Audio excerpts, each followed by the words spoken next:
I think I'll just go right into the PowerPoint we have and get started. And it's pretty comprehensive, so forgive me, I'm gonna be speeding through it. It's just a little bit about my career. I've spent most of my career working with police officers in different capacities. In the last 6-7 years, focused mostly on civilian oversight and police transparency and accountability issues. So next slide, please. So just a little overview. So, I talked with Bill at length, earlier, and just got an idea of what it was that you folks are interested in knowing most about. So it seems to me that there's certain key questions that I'm going to attempt to answer in this presentation. So the overall one is what authority does the elected city council have in making decisions about police budgets and also oversight of police policies, practices, trainings, and other ways that the police department operates. And there's some questions in here. And one of them is, what's the authority of a general law city like South Pasadena in this area? And how might that authority be restricted by other things like ballot measures or labor agreements you may have with your police unions? So next slide, please. So there's some presumptions underlying my presentation. And the first one, the most foundational one, is that police departments are part of the civilian democratic form of government that should be responding to the will of the people. The people operate through an elected city council. The city council has statutory authority that is delegated by the state to manage the police department. And most city councils delegate that authority to a city manager who operates and acts on their behalf in managing the city. Next slide, please. So historically, decisions about how police departments operate and what their budgets are have been somewhat excluded from a robust democratic decision-making process. And there are a lot of different reasons for this. Recently, however, we've seen many public demands across the country to change that. Get everybody mute, please. Thank you. And some other preliminary considerations, one of which is an equity one. So traditionally, there have been voices that have been excluded from the process of making decisions on policing. And so one question is whether those voices should have a special place in the process now that we're looking at these issues more closely. And then a very key question that is being asked is, how can we more effectively have democratic participation in decisions about policing in our communities? Next slide, please. So for South Pasadena in particular, I wanted to just dive in on particulars for your community. You are a general law city, you don't have a charter, and that means your authorities come from the state as a general law city. You have a city manager form of government. The council has delegated some of its authority to the city manager. However, unlike some cities, there's no legal prohibition in your ordinances that would keep the city council from getting involved in the administration of your city, including your police department. I haven't found any ballot measures that would restrict your decisions around policing. So it doesn't look like your community has passed those kind of things as yet. And there appears to be nothing in your agreements with your union that would restrict decisions on staffing, budget, or disciplinary decisions for police officers. So next slide, please. So one of the state laws that does apply in this situation is a law called the Myers-Milius-Brown Act. It's a labor relations statute that governs how a city can interact with its public employees. And that statute says that the city council shall meet and confer in good faith regarding wages, hours, and other terms and conditions of employment with the union prior to arriving at a determination of policy or course of action. So a couple of things to understand about this act. One is that it applies to terms and conditions of employment. So there are certain areas that are considered core management decisions, and therefore are not considered terms and conditions of employment. The import of that is that you do not legally have to meet and confer on those issues. Some examples of the core management decisions are budget decisions, a decision to reorganize your city government in some way, layoff decisions. And it may seem surprising, but core management decisions have been developed in legal case law by the courts. And that includes when a city makes changes in use of force policies that guide how police officers can use force in your city. And also if you establish a civilian oversight office for your police department, that also does not require legally a meet and confer process with your union. Now I want to say just because you're not legally required to doesn't mean you might not want to meet and confer with your union and find out what kind of input they may have in those decisions. And then finally, meet and confer does not mean that you have to negotiate the terms. It means that you sit down with the union representatives, you hear their perspectives, and you're informed by those perspectives when you make the ultimate decision as a city council. So next slide, please.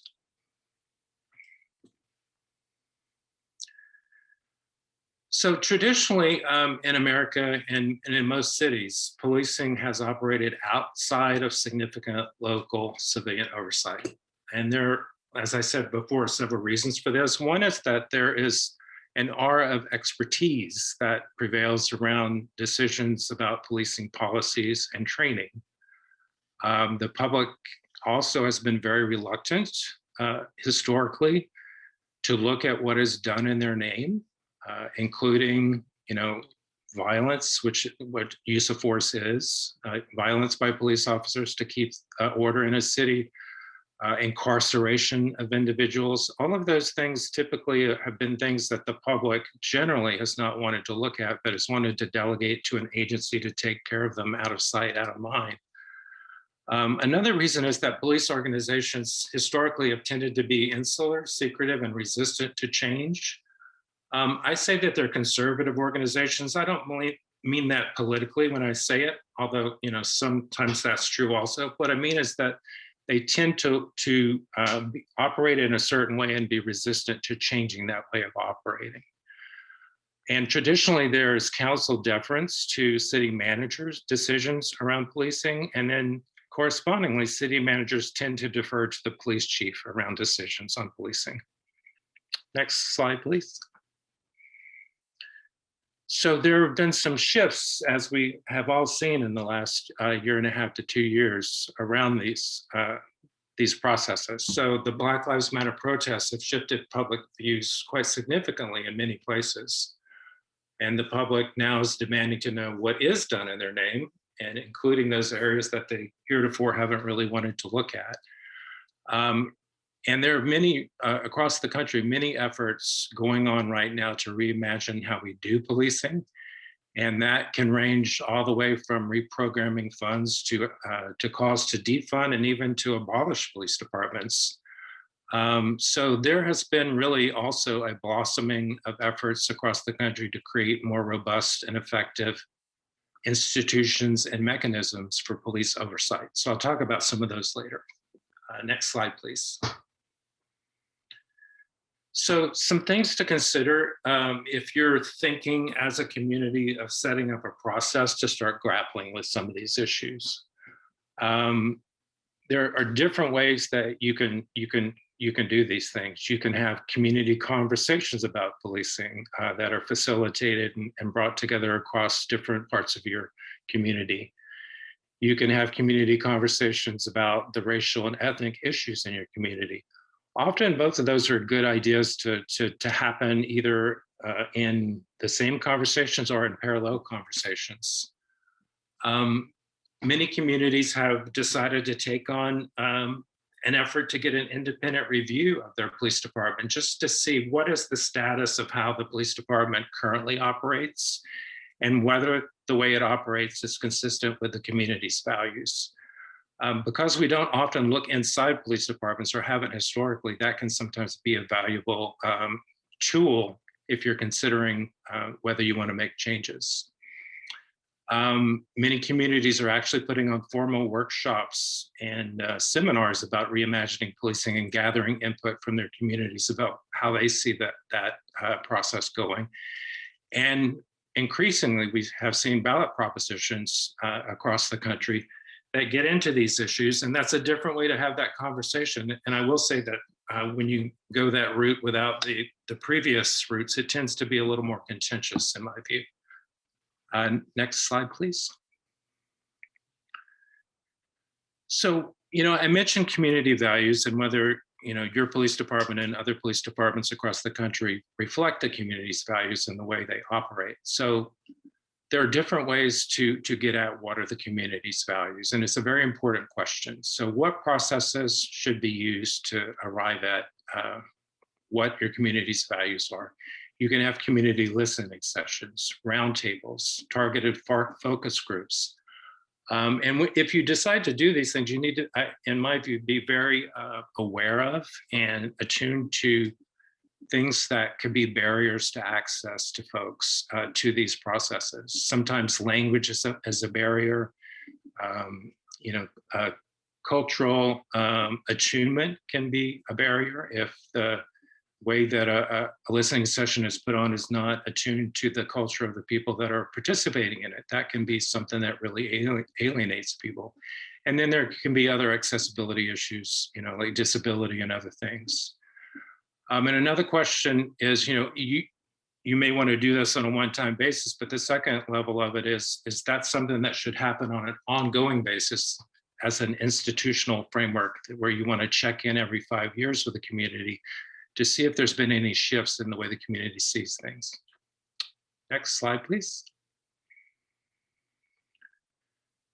So for your police department, the South Pasadena Police Department, a key question will be, what does your department really look like upon examination? And so, I'm not really talking about general public perceptions, but rather a very informed view based on a factual review. So the question is, how do you find that out? And I mentioned earlier, you might consider doing an independent review of your department to get a report that's released to the public so they have some information to look at and get educated about how your department operates.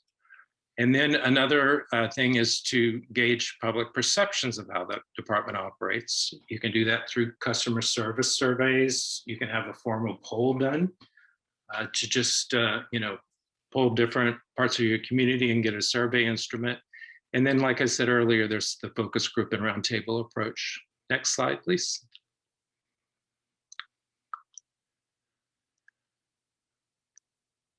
So if you decide you want to get an independent review of your police department, there's a lot of different questions to really start grappling with at that point. And the key question is, what is that going to look like?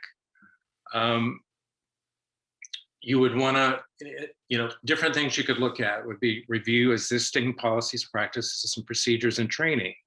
Compare those, the status of those things to best practices across the country, and also compare it to what your community values are.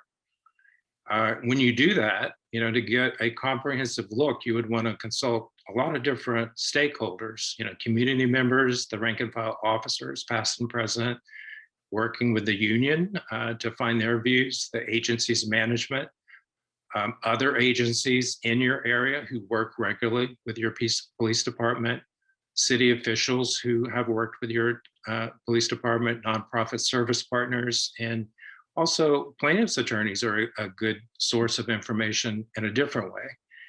And then, your police department probably has a lot of data that you could draw from to get a good picture of things in your police department that may not typically be released to the public.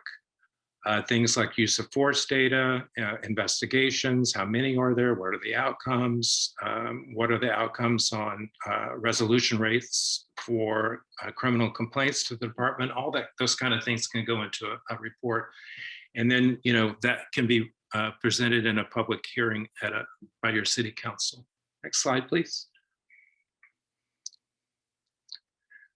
So some of the things that you have to consider if you're doing this kind of review or report is that some things that, some information that is police information is considered confidential under state law, and therefore there are restrictions on what can be in a public report. In one of those areas really is investigations of police misconduct. Now we're in a mixed state right now because there have been changes in state law. So for example, uses of force that cause serious bodily injury or death, that's now public record, those investigation records. But other kinds of misconduct investigations, those records are not public. So you have to look at all those kind of things. And then the kinds of policies and training that the public tends to be most interested in learning more about are things like use of force, bias in policing, conflicts of interest, prohibitions by the police, and policies on how your department may interact with vulnerable populations like immigrants, the homeless, youth, and Black, Indigenous, and people of color populations. Next slide, please. And then, other things that could be within the scope of such a report is like, what is the relationship between the management and the rank and file in your department? One of the things that affect that is the issue of procedural justice, what's referred to as procedural justice. And essentially that means, for example, inside the department, are promotions done in a fair way? If an investigation is conducted, do all police officers get a fair investigation, or is there some sort of favoritism in the department? That sometimes happens in departments. External procedural justice is the fairness in the way the department interacts with the public. So, do they treat all members of the public fairly and equally, for example? How does the department do in terms of transparency? Does it share data with the public and public dashboards in the internet? And then, if people ask for records, public records, how readily do they receive them? Those types of issues can be explored. Next slide, please. So, I've gone through lots of different issues that you can explore in these, and there are many more. I think I'll skip over some of those for now and get to some of the other areas. If we could go to the next slide. So one option that your community may want to explore is whether you want to have some sort of civilian oversight agency or function of your police department. And ongoing civilian review can provide some values to your community. It provides transparency through ongoing public reporting of whatever the oversight entity sees when it interacts with the police department. It provides a third-party civilian independent review of your department. It provides a process for community input to gather community input and provide that to the police department, so they have that. It really kind of institutionalized a positive dynamic feedback loop so that you gather information from the community, you provide that to the department's able to respond to that and hopefully improve its processes with that information from the community. And so civilian oversight agencies are increasing across the country, and many folks consider them a best practice now in community policing by police departments, that you have that partnership with a civilian oversight agency. Next slide, please. There's lots of different models out there, depending on the size of the community. Some models are more appropriate than others. We have things like community review boards in Berkeley and Richmond, California. Professional auditors exist. The Sonoma County Sheriff's Office, the office I founded for civilian oversight, was a professional auditor model. There's also one for the BART system, the Bay Area Rapid Transit around the Bay Area. And that, that goes from the small commissions all the way up to really robust citizen commission like Oakland has, where they make decisions on hiring and firing the chief. And they also make the disciplinary decisions on behalf of the city when an officer is accused of misconduct. So there's a range of different options. Next slide, please. So whatever, if you do decide on having an oversight agency, the key thing is whatever model you may choose, there are certain criteria for effective oversight that should be paid attention to. And these come from the National Association for Civilian Oversight of Law Enforcement, a national organization that's been in existence for 20 years, and it's really put out some best practices and criteria for effectiveness. It needs to be an independent office. It needs to have adequate budget and staff, access to information that it needs to do its work, and have unfettered access to the staff of the department. Those are really key. Next slide, please.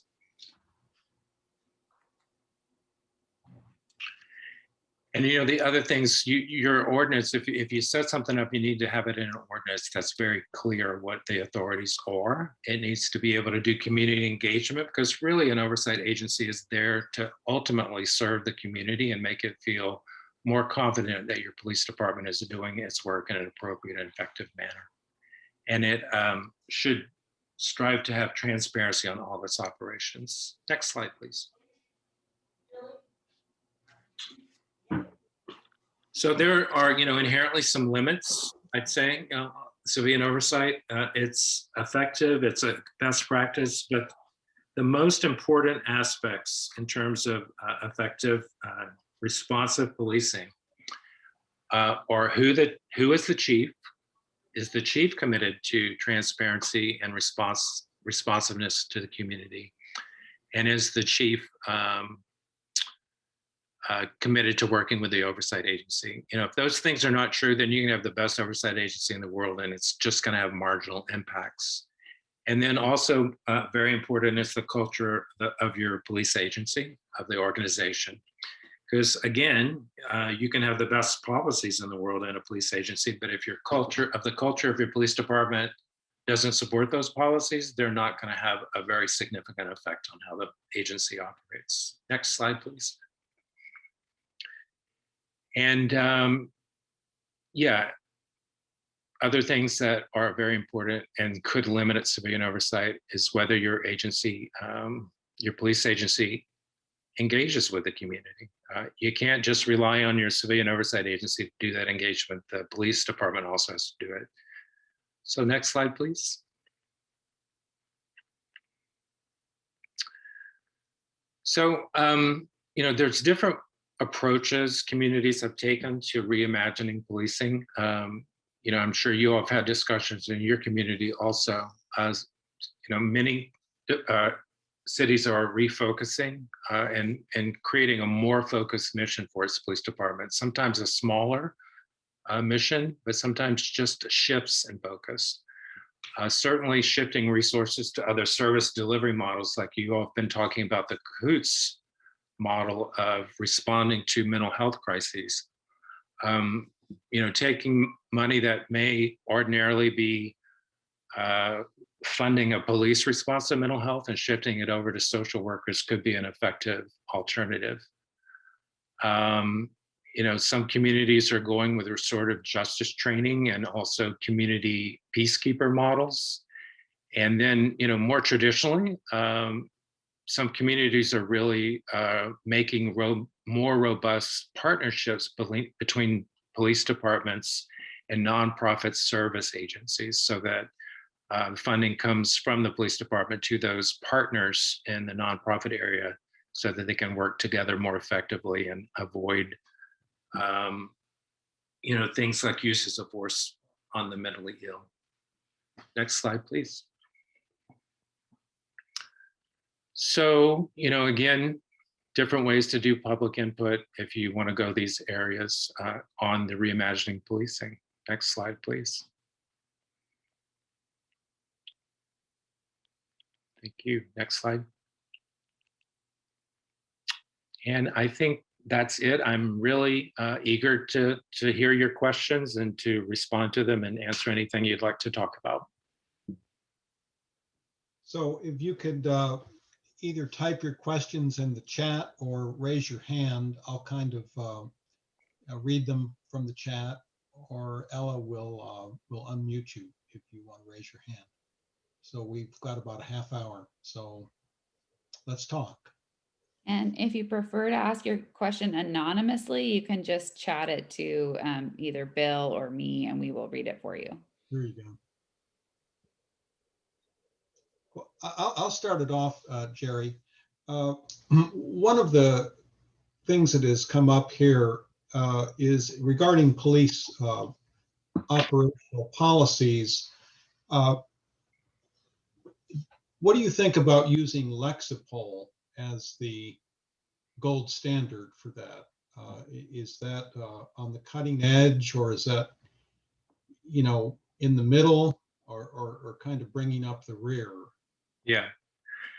It's a very interesting question, and I think Lexipol is a very valuable service for what it provides. So, so let me tell you what I think it provides. So Lexipol really is designed to provide policies to a department that serve to limit its legal liabilities, and they do that by constantly reviewing and scanning case law in the areas where police agencies are sued, and what the decisions are, you know, that set out the criteria to establish the agency's liability. One of the most common areas they do that is in federal court decisions on the Fourth Amendment, and which determine when a use of force is a deprivation of a person's civil rights, and therefore results in an award to that person or to the family of a person who's deceased. So when you look at it from that perspective, really what Lexipol is doing is providing the minimal protections that a department needs to avoid liability. Now, from a community perspective, your community may decide that we want a higher standard than what the minimum is required to avoid liability. And if you're looking at areas such as use of force, or, you know, an illegal search and seizure or things like that, you may want to do what many communities have done, and have a community process where you take input from the community about what they think the use of force policy should include. And an example of that is that the federal case law is not very, does not put such a high regard on de-escalation. And increasingly across the country, many communities have decided that de-escalation is a very important part of a use of force policy and should be emphasized. So, you know, in Lexipol, you know, I just went through a seminar recently where Lexipol talked at length with questions from community members about what it is they provide. And Lexipol themselves, the representatives from the company, say they're the starting point. Their policies are the starting point, and that every police agency should take those model policies that they provide and take them out to the community to solicit input about what the community thinks about that model, and whether they think that there should be higher standards than are provided by the Lexipol policy. And if you go back to, there was a report called the President's Report on 21st Century Policing, was released under the Obama administration. It's a great report, and it's very comprehensive. And one of the key recommendations of that report is that every police agency should consult actively with its community about how they're policed and what policies guide the policing of communities. Because when that happens, the community has buy-in to the way that the police department operates, and will be more likely to support it and believe it's a just and fair procedure. So there's a lot of things to recommend that.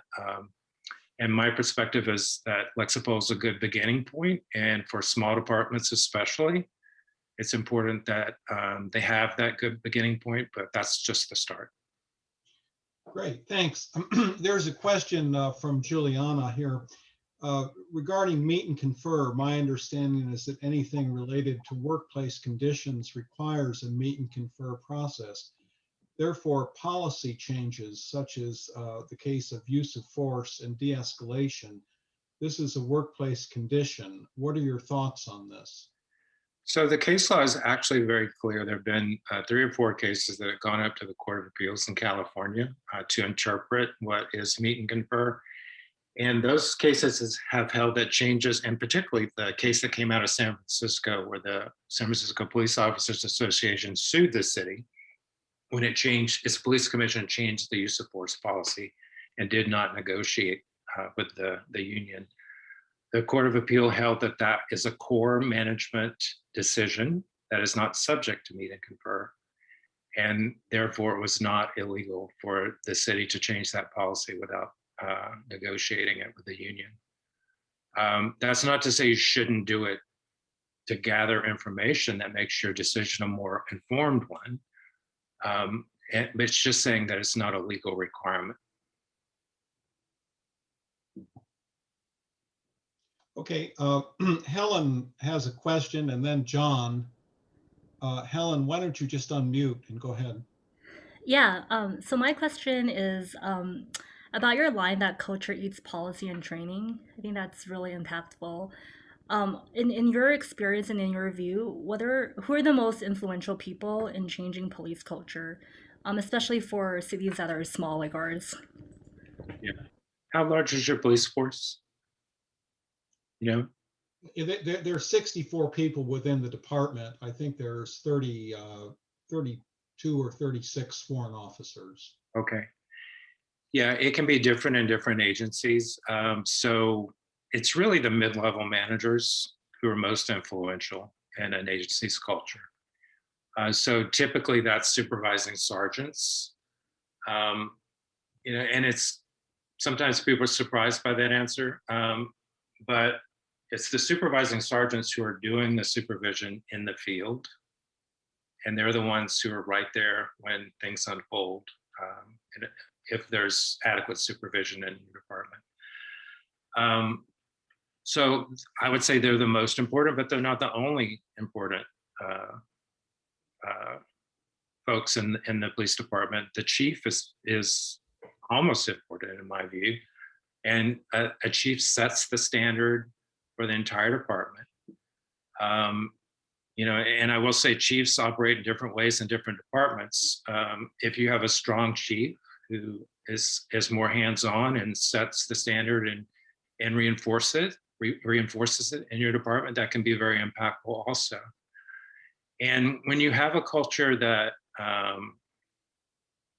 for whatever reason, is not respectful of some communities or in general, and you need to shift that culture, it can be pretty challenging to do so. And the agencies who've had success doing that have done it first by hiring a police chief that supports that change, and then working to replace key supervisors with folks that buy into the change.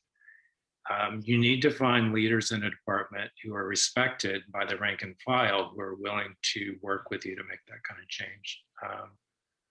So I think, that's the best I can do without knowing more about, the internal aspects of your department. John, why don't you go ahead, and then we have one from Elena. Great, thank you. And thanks, Jerry. Thanks for coming. You mentioned at the beginning some of the functions that are reserved by cities, whether it be the city manager or the city council, as core management functions. And you just touched on that again. I believe the size of the budget is one of them. Now, if a city, let's say a city wanted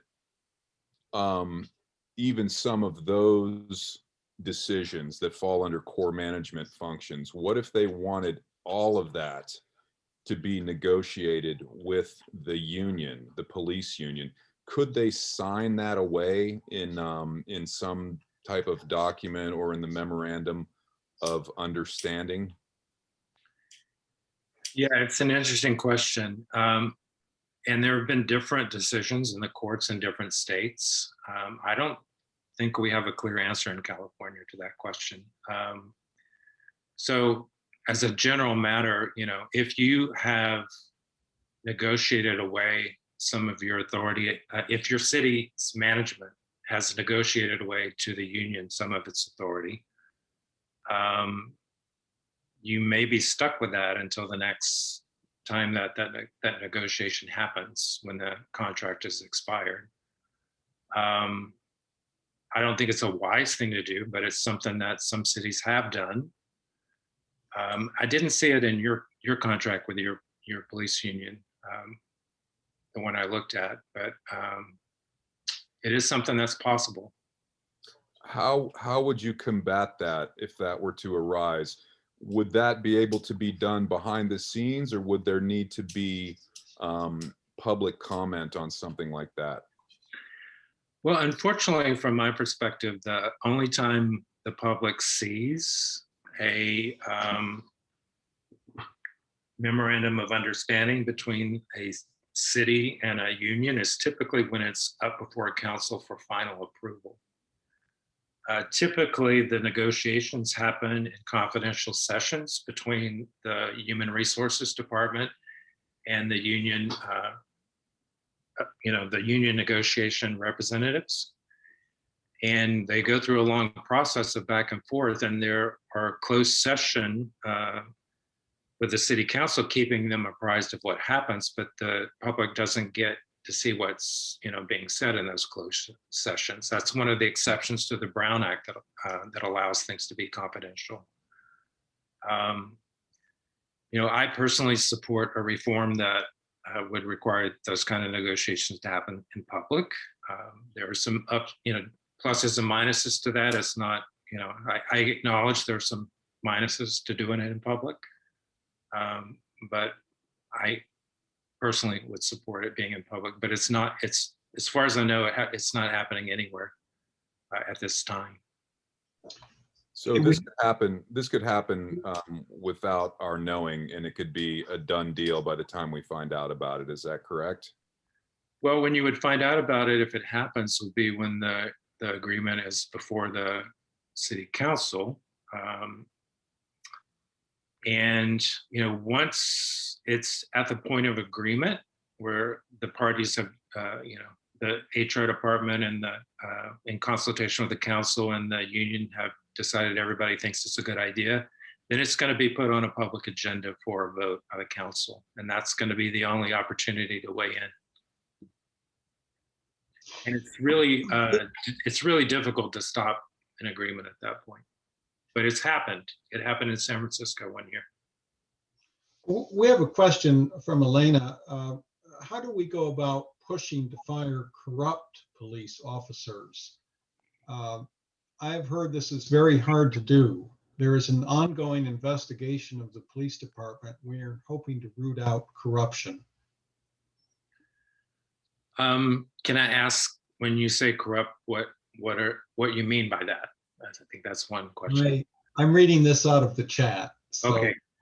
So, I mean, people mean different things by that term. So in terms of police officers who may routinely use excessive force, many of those investigations now can be discovered as public record. If it resulted in someone's death, or if it resulted in serious bodily injury, you can obtain that investigation and take a look at it and see how it was investigated, whether it was an investigation with integrity. You can look at it and make that judgment yourself. Other things, it's kind of hard to even know what's happening in the department because the confidentiality statutes are pretty strict in California. And so, if you have a police officer that has had dishonesty, you're not going to know that. You won't be able to find out that unless the investigation sustained that allegation. So, I mean, that's why I'm kind of wondering what it means by corruption. Because if you have a department that really does have corruption and the systemic corruption where the investigations don't have integrity, then what you're going to have is outcomes that say exonerated, In this case, I think the questioner was asking about extremism of okay. political viewpoints or views, racial viewpoints. Yeah. So this is a very challenging area right now, and it's one where there is legislation that's been introduced at the state level. It's called the CLEAR Act, the Community Law Enforcement Accountability Review, I think is what it means. So that, and the reason that law has been introduced is because there's no real clear way to address that in most agencies currently. So most agencies don't have policies that are really clear that if you have demonstrated associations with white supremacist organizations or racist organizations, that's unacceptable. And so if you don't have that clear policy, then an officer, if they're accused of something, it can say, well, I have free speech. This is my political speech, and therefore you can't, you cannot discipline me for that.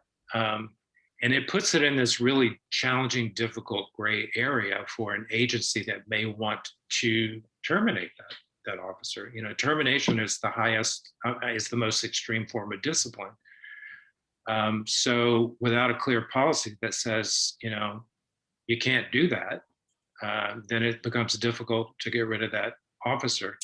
Now, the case law on free speech is very clear that if you do have a clear policy that says that's unacceptable and that it, because it negatively impacts the department's ability to fairly and effectively police and gain trust from the community, then the case law is clear that does not violate the First Amendment to terminate somebody for those kinds of things, because public employees in a job like this are held to a higher standard.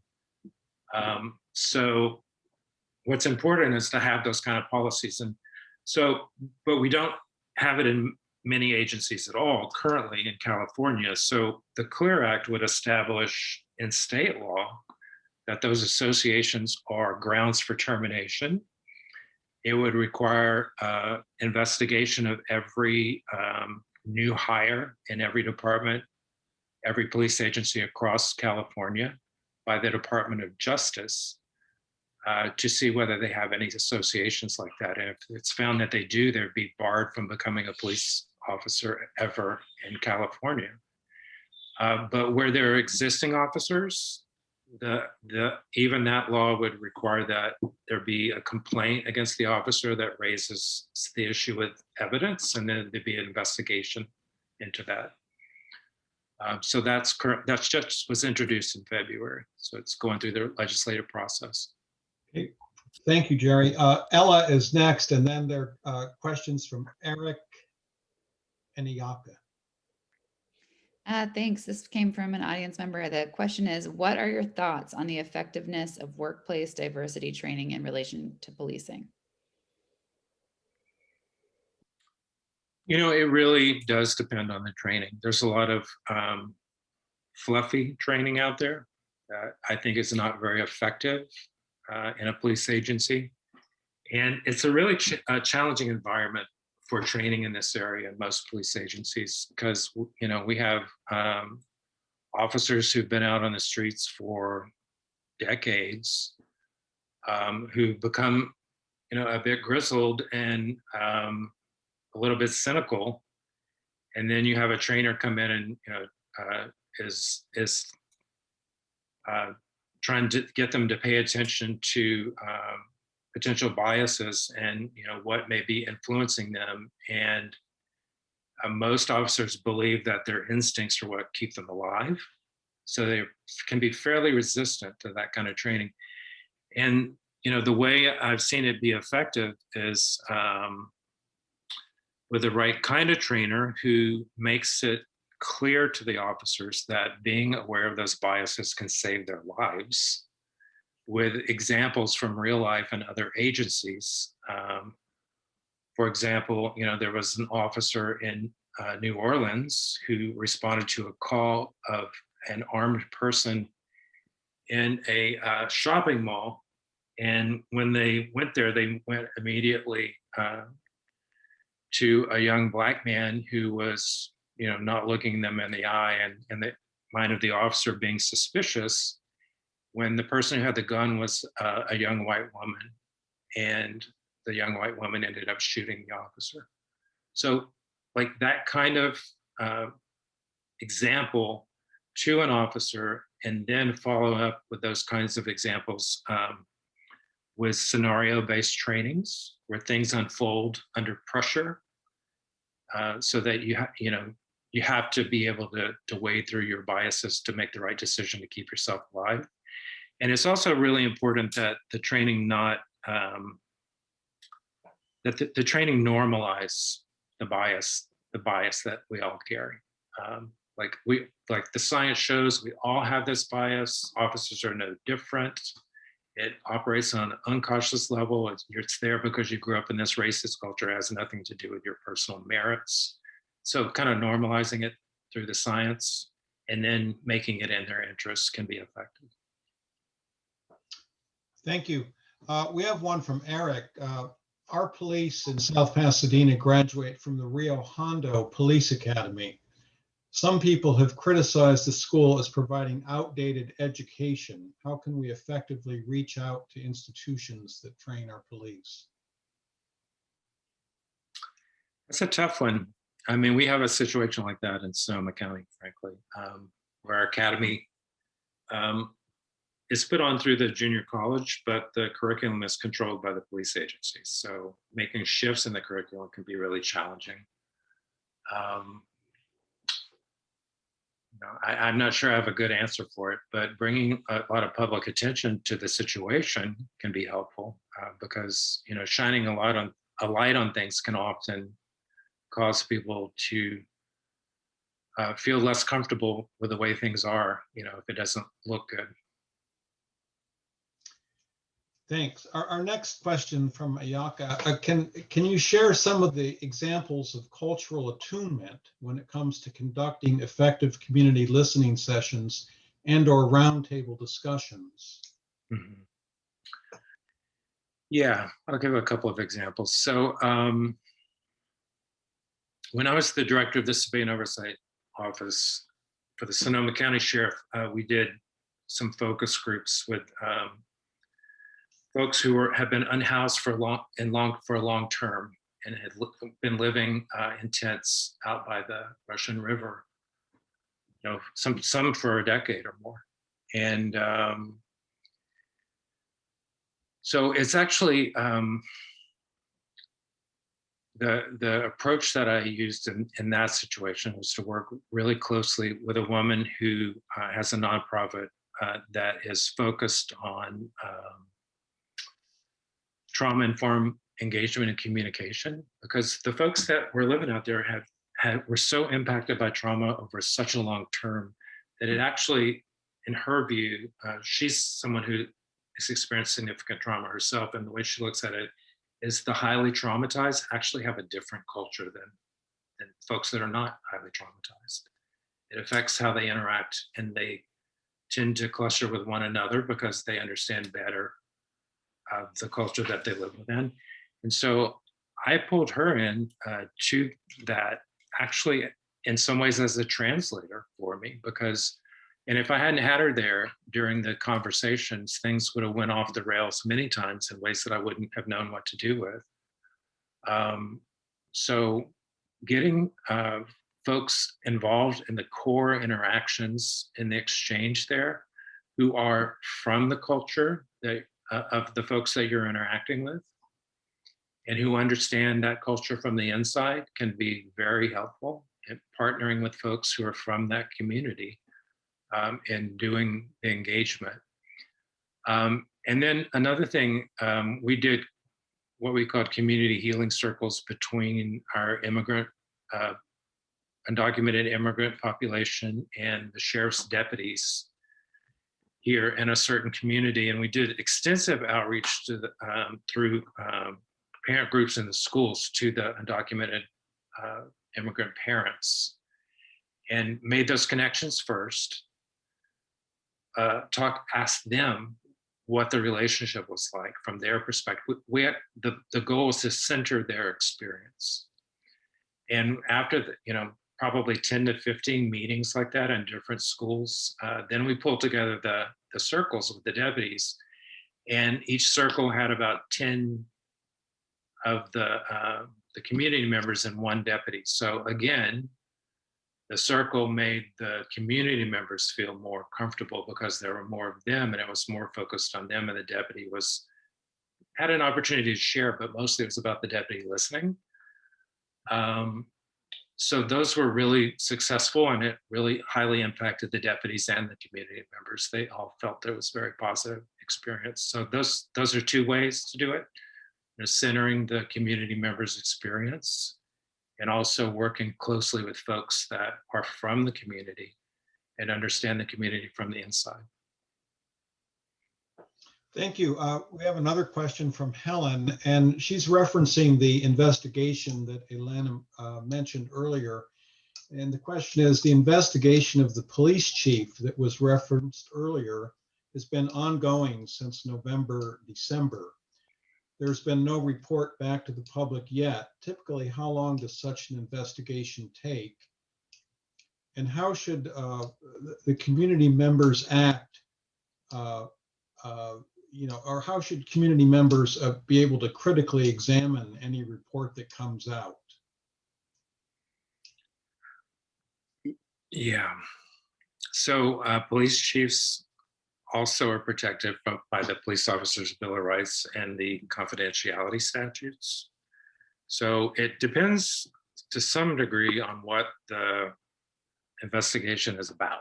So if the investigation is about something that is an official peace officer duty, then it may be confidential, and it may not be one of those kinds of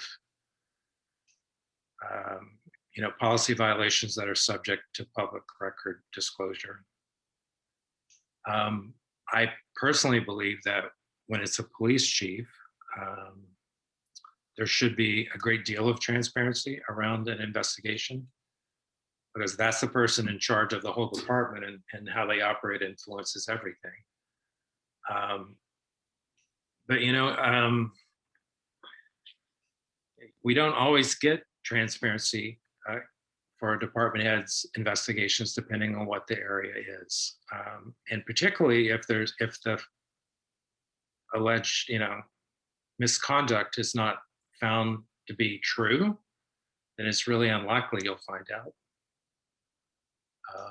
So I'm not, there's not a good answer for it, frankly, under the law as it is.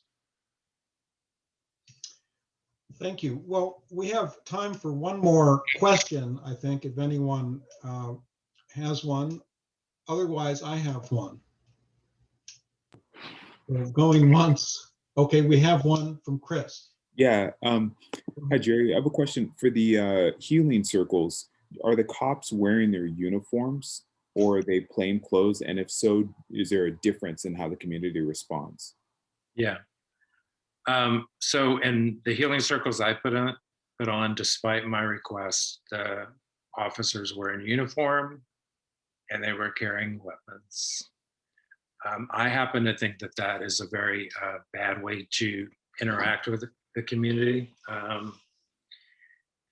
The perspective of the sheriff at the time was that's the way the deputies are out when they interact with the community. So, if we took them out of uniform and took away their weapon, it would present a false interaction. That's not typical of how they encounter community members.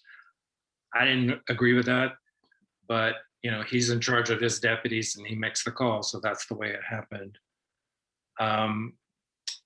But I will say that one of the reasons I think it was successful is I did get the agreement of the sheriff for me to be able to tell all the community members that I spoke with that there would be no enforcement actions of any kind contemplated or taking place in or around that meeting in any way, so that people could feel, to the extent they were able to believe me, confident that this was not an enforcement situation. There was nobody that was going to report them, to ICE or anything like that.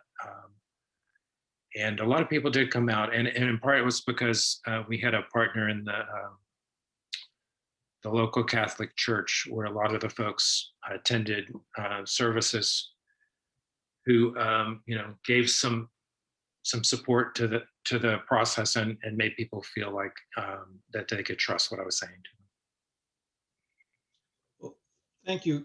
I'm going to slip it in anyway because we got 2 minutes left. And the question is, are there any standards for the size the police department should be, given the population of a community and its demographics and socioeconomics. Yeah. And how does a city council know, what size to have its police force? All we have really are averages. And sometimes folks point to the averages, but as a standard, but there are a lot of people that criticize that approach. So what I will say is that as the department gets smaller, when you have a relatively small community that has a police department, you may need more officers per capita than a larger city would need. And the reason for that is that, you have to cover a certain number of hours because things happen at all times of the day. And usually you want to have more than one officer on duty in each area that you're policing, so that if something happens with that officer, they have a backup to respond and help them. So that means for smaller agencies, the per capita may be bigger, because you just have to have a certain number of officers.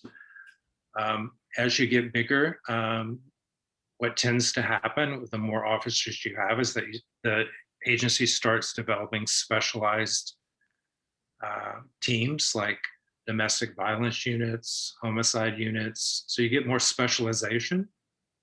That's not, absolutely necessary for any department.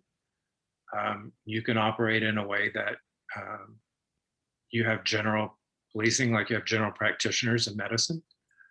The department can still operate that way. So depending on where you are, I think with the number of officers you have, you're probably not on the smallest end, where what I was saying is a big factor. But when you're in sort of in that middle range, many department staff and chiefs want to be bigger so they can have more specialization, because there is an advantage to it, but it's not absolutely necessary. Well, thank you, Jerry. Thank you so much. We'll get your presentation out to those who attended the meeting tonight. It'll be on our website. And thank you so much for your time. You were very good. Yeah, and feel free to share my email with folks, and if they have questions, they can send them to me, and I'll get to them eventually. Great. Thanks. Yeah, take care. Thank you. Good night, everyone. Thanks. Thank you. Good night.